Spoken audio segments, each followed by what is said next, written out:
Olá! Ao atingir meio século de existência, a Organização das Cooperativas Brasileiras comemora um aumento de 62% no número de cooperados nos últimos 8 anos. E a geração de 18% a mais de postos de trabalho nas cooperativas, entre os anos de 2014 e 2018. Esse percentual é mais de 3 vezes maior do que o criado por outros setores da economia. Mas as cooperativas também têm problemas, como uma queda grande no número de cooperados no último ano, nos ramos de saúde e consumo principalmente. Para falar sobre esses e outros assuntos, está aqui conosco o presidente do Sistema OCB, Márcio Lopes de Freitas. Como vai, doutor Márcio? Muito bem, muito obrigado pela oportunidade. É um prazer tê-lo aqui também conosco. Doutor Márcio, quase 7 mil cooperativas no Brasil, um número que vem crescendo ano a ano. O que explica isso, essa força das cooperativas? O povo brasileiro, a sociedade brasileira está descobrindo essa nova forma de fazer economia, de fazer negócio. Está descobrindo o modelo cooperativo. É um modelo que vem de uma filosofia já centenária, mas que ainda é um pouco novidade no Brasil. Está presente no Brasil há pouco mais de 100 anos e ainda estava muito arraigada, muito ali na região sul, na colonização saxônica. Agora que vem se expandindo e até vem também deixando o eixo agro-rural e começando a se urbanizar. O senhor falou colonização saxônica, só para o nosso telespectador aqui ficar mais tranquilo, é a colonização alemã, principalmente no sul do país. Alguma coisa de italiano, e aqueles antigos países que já não existem mais na Europa, que cultivavam muito a ideia da solidariedade. Então, foi na bagagem desse povo que veio fugindo de guerras, de crises, e que vieram para o Brasil, é que eles trouxeram um pouco mais da ideia do cooperativismo. Dessas quase 7 mil cooperativas, a gente tem aqui mais de 1.000 estão em São Paulo, quase 800 em Minas. Agora, o terceiro estado que vem nessa lista é o Pará, com 541, não, quarto estado, depois veria o Rio de Janeiro, 493, e o Pará com 541. O que explica essa grande evolução do Pará? Isso são muitos momentos. As cooperativas são sociedade de pessoas, e as pessoas se aglutinam em cooperativa. O Pará está vivendo talvez a última grande força de migração interna. Do mesmo jeito que nós tivemos os gaúchos indo para o Mato Grosso do Sul, depois Mato Grosso, os paulistas vindo para o Goiás. A última zona de migração, depois já do Mato Piba, é o sul do Pará. Então tem muita migração de outros estados. E quando tem essa imigração, essa corrente de gente, e oportunidade de terras ainda baratas, oportunidade de negócio, as cooperativas acabam surgindo junto. As pessoas vêm com essa ideia, então tem uma onda do cooperativismo. Então, estaria mais ligado ao processo de consolidação econômica do Estado? Sem dúvida nenhuma. Eu acho que isso vai se equilibrar, muitas dessas ideias do cooperativismo vão prevalecer, vão dar certo, outras vão ser incorporadas, a racionalização vai levar a uma compactação ou uma aglutinação dessas cooperativas ali na frente, com o próprio amadurecimento das gerações que vão vir. Certo. Nós preparamos aqui um quadro com a evolução do número de cooperados aqui no Brasil, que é aí o número de cooperativas, né, que nós já falamos, quase 7 mil, e o quadro seguinte que nós temos aqui, ele trata da evolução do número de cooperativas. O número de cooperados, desculpe. Então, que nós tínhamos 9 milhões de cooperados em 2010, 2014, 12 milhões e 700 mil, em 2018, 14 milhões e 600 mil. Um crescimento de 17% de 2014 a 2018, mas um crescimento de 62% desde 2010. Onde é que está essa mágica, doutor Márcio? Não é mágica, são as pessoas descobrindo o cooperativismo. O principal carro-chefe desse aumento, sem dúvida, é o cooperativismo financeiro, são as nossas cooperativas de crédito, que foram redescobertas e tiveram uma regulamentação muito adequada nesses últimos anos, e com isso elas evoluíram e conseguiram agregar muito mais cooperados. Por que o senhor diz redescobertas? Porque o cooperativismo de crédito é talvez o mais antigo do Brasil. A primeira cooperativa que ainda está em funcionamento, que se tem notícia, é uma cooperativa de crédito, lá na Serra Gaúcha, em Nova Petrópolis. Então, é muito antiga a ideia do cooperativismo de crédito, mas a regulamentação pelos órgãos públicos foi muito difícil. E a regulamentação aconteceu nesses últimos 15, 20 anos, onde o Banco Central entendeu a cooperativa, regulamentou. Nós tivemos a aprovação de uma lei que regulamenta as cooperativas de crédito. Então, isso fez com que o cooperativismo de crédito evoluísse e as pessoas descobrissem o valor da cooperativa de crédito como instituição financeira completa hoje e consegue atender as necessidades da população. Nós vamos depois voltar nesse tema da cooperativa de crédito, mas queria ressaltar um número antes. Tive com o senhor outro dia numa palestra do presidente do Banco Central, lá na OCB, o Roberto Campos Neto, e ele falou em cerca de o cooperativismo chegar a 20% do sistema financeiro nacional. Isso é possível? É possível sim. Outros países que têm um cooperativismo bem consolidado, as cooperativas detêm mais do que isso do sistema financeiro.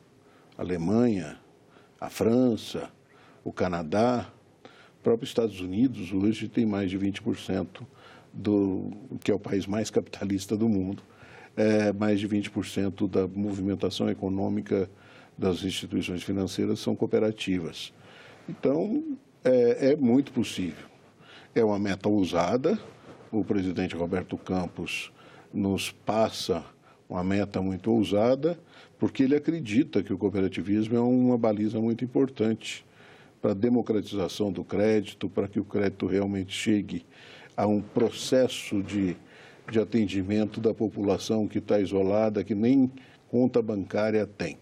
E a cooperativa acaba sendo uma ferramenta interessante. Nós vamos voltar lá depois nessa questão do crédito, mas antes eu gostaria de mostrar aqui uma coisa que foi o destaque aqui na nossa abertura, que é a questão do número de empregados no cooperativismo. Esse número, ele aumentou 43% de 2010 para 2018. E um fato importante é o pagamento de salários e benefícios, que está chegando hoje, segundo o anuário que vocês lançaram recentemente, a 9 bilhões de reais. Que a Organização das Cooperativas Brasileiras lançou. Da onde que vem toda essa demanda de trabalhadores para o sistema cooperativo? O que está fomentando isso mais? O que acontece é que as cooperativas, ao se instalarem e ao ampliarem seus postos de atendimento, suas unidades, elas precisam de gente qualificada. Então, hoje virou um negócio interessante, uma boa base de empregos, as cooperativas. O negócio cooperativo tem alta empregabilidade. As cooperativas estão sempre selecionando gente. Então, há interesse das pessoas se prepararem para trabalhar em cooperativa. Segunda questão é que nós obedecemos um ritmo de acordo com o setor que você está operando. Nas cooperativas agropecuárias, que até alguns anos atrás eram intermediários, bastava a cooperativa organizar, concentrar a produção agropecuária, aumentar a escala para vender, ela já era suficiente, ela vendia a matéria-prima. Do mesmo jeito que ela comprava um insumo pronto, botava no armazém e repassava para o cooperado. Sim. Ela só agia como intermediário. Isso gerava pouca mão de obra, era só a estrutura de logística. Hoje, as cooperativas estão vendo que precisa chegar mais perto do consumidor. Então, as cooperativas agropecuárias se tornaram agroindústrias. Demandando muito mais empregados. A empregar muito mais gente nas suas indústrias de carnes, de lácteos, nas tecelagens de algodão. E assim por diante, em todos os setores, as cooperativas estão se verticalizando, diminuindo a distância entre quem produz e quem consome. E esse processo requer um processo de mais mão de obra. Sim. Nós colocamos aqui, alguns números são discrepantes, e nós vamos abordar, porque o anuário da OCB, da Organização das Cooperativas Brasileiras, ele trata dos ramos cooperativistas, né? Nós separamos alguns, são os mais importantes, inclusive isso está mudando também, mas nós não vamos descer nesse nível de detalhe, que vão ser fundidos alguns desses ramos, mas para dar uma visualização de quanto que esse setor está crescendo, a gente separou os dados de três setores, o de crédito, de consumo e o agropecuário, na variação de 2017 para 2018. Então, a gente tem o número de cooperados em milhares de cooperativas e de empregados. Primeira coluna, segunda coluna, terceira coluna. O setor de crédito, de longe, é o que mais cresceu, não é isso mesmo? Sim, o crédito é o que cresceu mais em número de cooperados. Ele cresceu, ainda está crescendo muito em número de empregados e há uma diminuição no número de cooperativas singulares. E é uma tendência de continuar caindo esse número de cooperativas, cooperativas singulares. Mais para adiante nós vamos querer esmiuçar mais esse número.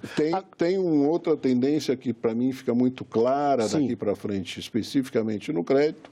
O processo de automação vai pegar as cooperativas. Então, deve diminuir o número de empregados, o crescimento do número de empregados deve perder um pouco de fôlego para os próximos anos. O senhor calcula aí uma perda do quê? 20% nos próximos 10 anos? Eu acredito que se ele mantiver um ritmo de 5%, 6% ao ano de crescimento, está bom.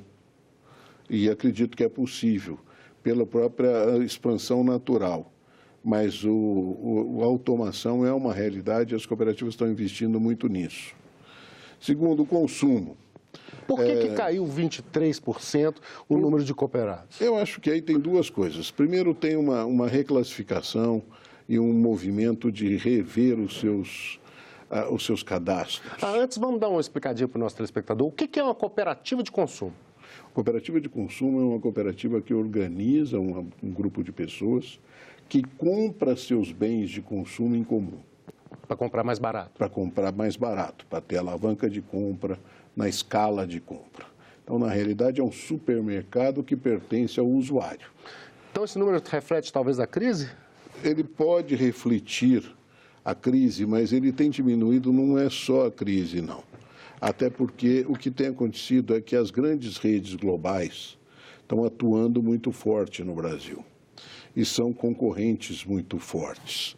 Então, nas cidades onde as cooperativas eram tradicionais, cooperativas de consumo, como no Grande ABC em São Paulo, nas grandes capitais ou nas cidades onde tinha um poder industrial, um parque industrial bem instalado, essas redes chegaram, criaram uma concorrência e isso criou uma diminuição do número de fidelização de cooperados. Hoje eles têm outras alternativas. Ao contrário, no grande interiorzão, essas redes não estão presentes.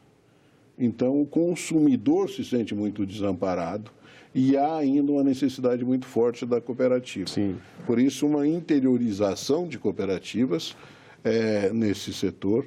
E aí, com essa interiorização, naturalmente, um crescimento do número de empregos gerados. Eu acho que é uma questão de equilíbrio de mercado regionalmente, essa diminuição do número de associados e até uma questão de cadastramento desses novos associados. E essa explicação que o senhor deu com relação às pessoas mais no interior, ela explicaria o aumento do número de cooperativas de consumo em 14,5%? Eu acho que é uma questão interessante no ano. A gente tem que observar isso no correr de mais anos. Longo prazo. Mas eu acho que é busca das pessoas realmente por universos que garantam uma qualidade de vida melhor. Então, acesso a bens de consumo a preços mais razoáveis. Isso acaba gerando oportunidade para essas cooperativas surgirem. Uns números que não estão aí no quadro, que eu separei aqui para nós, a queda é muito acentuada no Sudeste, menos 1/4 das cooperativas de consumo. Enquanto isso, alguns estados como o Rio Grande do Sul aumentou 20%, Paraná aumentou 10%, o Distrito Federal aumentou 120%. Tem uma lógica isso aí? Não existe uma lógica. Como eu te disse, é uma organização de gente. As pessoas que se organizam, isso não é um planejamento que a OCB determina, olha, nós vamos crescer determinado setor em tal região. Depende, nós divulgamos a ideia, botamos a ideia para fora, e são as pessoas que têm que acreditar, ter confiança entre elas e constituir a cooperativa.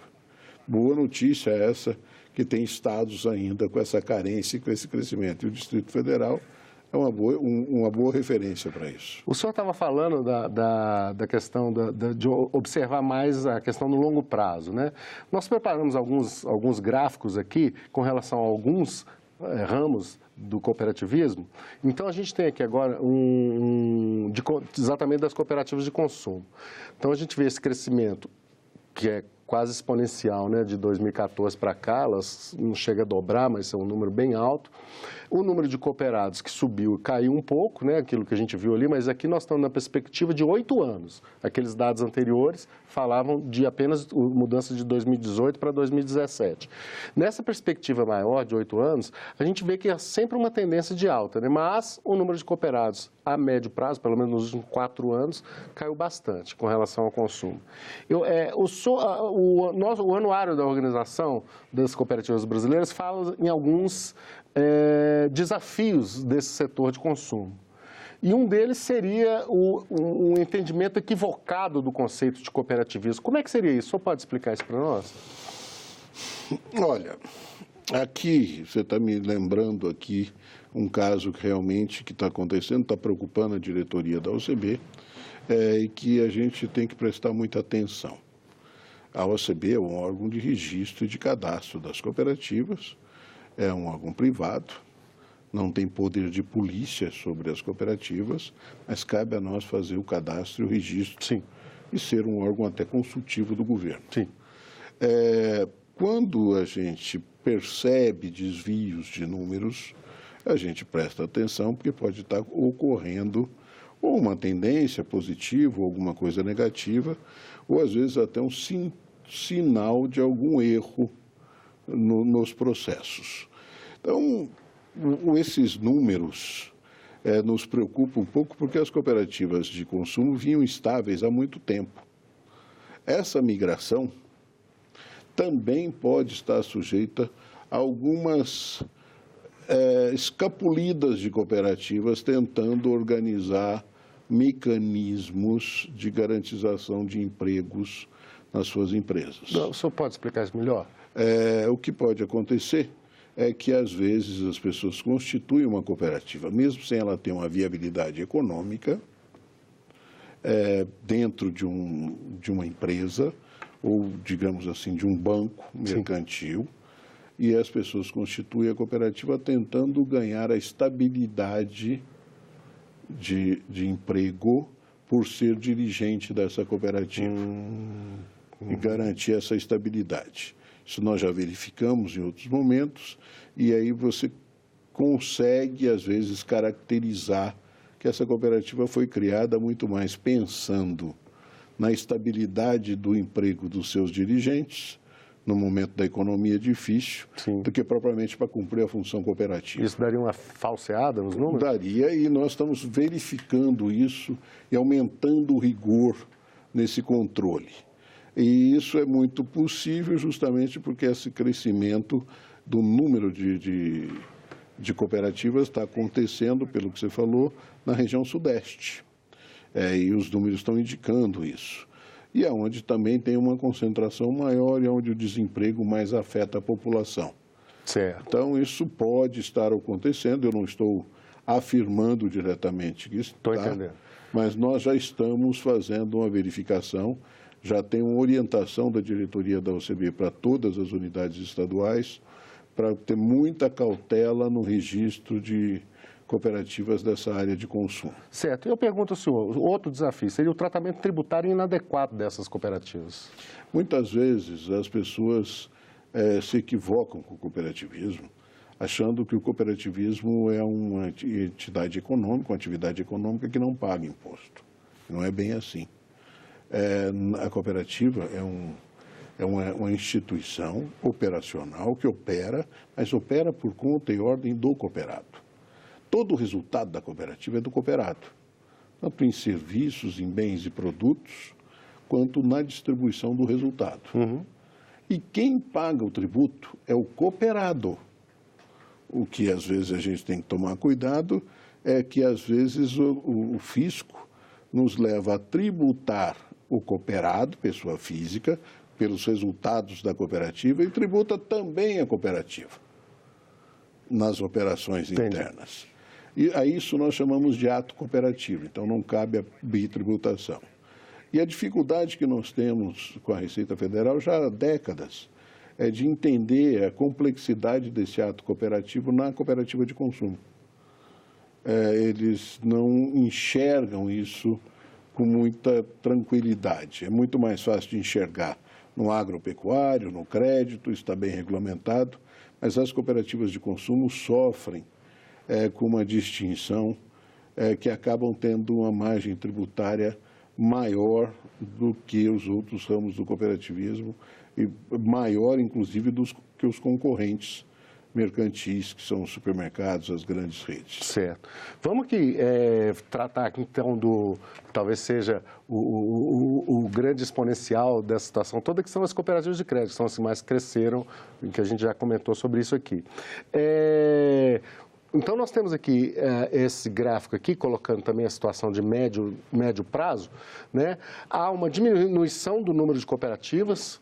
A gente vê aqui, havia 1.064 e está caindo para 909, aquilo que o senhor já esboçou, já mencionou, que é a redução. O número de cooperados aumenta também muito, né? Mais que dobrou em relação a 2010, e o número de empregados também aumenta. Eu pergunto ao senhor, uma das coisas interessantes aí é que, apesar de diminuir o número de cooperativas, aumenta muito o maior número de postos de atendimento do Sistema Financeiro Nacional, é isso? Sem dúvida, a maior rede de atendimento hoje brasileira é a rede do cooperativismo. Menos sedes e mais polaridades. Mais pontos de atendimento. Nós não chamamos de agência, chamamos de PACs, Postos de Atendimento Cooperativo, onde nós estamos espalhados pelo Brasil inteiro. Tem 594 municípios que só tem cooperativa. Onde como os bancos não sentem viabilidade econômica, e para nós é interessante, porque é lá que está o meu cooperado, lá que está meu chefe. Certo. Eu vou aonde ele quer que eu esteja. Agora, para o nosso cidadão comum, que está nos assistindo em casa, com toda essa penetração, com toda essa diluição na sociedade, o que está faltando? Um dos dados do anuário da Organização das Cooperativas Brasileiras é que existem 42 das 50 tarifas bancárias mais baratas no sistema cooperativo do que no sistema, nas agências bancárias tradicionais. Mas o que está faltando, eu pergunto ao senhor, para o nosso cidadão em casa lá, pagar menos tarifas, um volume já acentuado, menor de tarifa, diminuir o spread financeiro? Por que essa força do sistema cooperativo não está fazendo isso acontecer? Ou está e a gente não está percebendo? Não, já começou a fazer efeito. E nós reconhecemos isso na própria fala do presidente do Banco Central, quando elenca e elege o cooperativismo como uma das ferramentas de melhorar o sistema financeiro nacional. Eu acho que tem feito efeito, sim. As cooperativas têm conseguido agregar muito com essa redução das suas tarifas, das suas taxas, porque nós não vivemos para gerar lucro para a cooperativa. Nosso negócio é gerar atendimento ao nosso cooperado. Dando para cobrir as despesas e fazendo o nosso trabalho, está de bom tamanho. E o resultado que dá no final ainda é do cooperado. Não vai para a Avenida Paulista, nem para a Derivativa em Nova York. Ele continua lubrificando a máquina do cooperativismo. Eu acho que isso está acontecendo, só que a humanidade não dá saltos.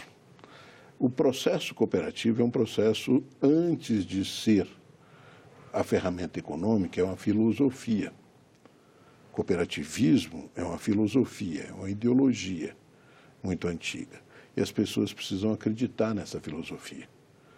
E essa filosofia se baseia nos princípios e valores que, se dá para resumir numa única palavra, chama-se confiança. As pessoas precisam sentir confiança nesse Mas negócio. o que a gente precisaria para derrubar mais ainda essas tarifas, esses spreads? Educação e as pessoas acreditarem no cooperativismo. Com isso, as cooperativas vão se implantando, as pessoas vão participando e esses spreads vão diminuindo. E os bancos, se quiserem sobreviver, vão ter que se adequar a essa nova realidade. Isso é concorrência, isso é livre mercado, é o que o nosso ministro da Economia está propondo. E o cooperativismo não foge dessa parada, não. Nós não somos terceiro setor, nós somos segundo setor. E queremos competir no mercado. E temos condições de competir e de disputar os nossos mercados e reprogramar o sistema financeiro nacional, que realmente opera com margens muito largas, a fazer uma readequação e se ajustar a margens pelo menos parecida com as cooperativas. Eu acho que melhor que a gente eles não vão conseguir nunca. Tá certo. Doutor Márcio, agradeço demais a sua presença aqui no programa, muito esclarecedor. Quero que o senhor venha outras vezes, porque o assunto é muito extenso, a gente conseguiu pegar só uma pequena parte dele aqui, mas acho que já foi esclarecedor bastante aí para o nosso telespectador. E eu agradeço também o meu muito obrigado a você que nos acompanhou até aqui. Se quiser baixar esse programa ou indicar para alguém, acesse a página na internet senado.leg.br/TV. Ou então nosso canal no YouTube, youtube.com.senado. Você pode ainda falar com a gente pelo telefone 0800 61 2211 ou pelo e-mail agendaeconomica@senado.leg.br. Até o próximo Agenda Econômica.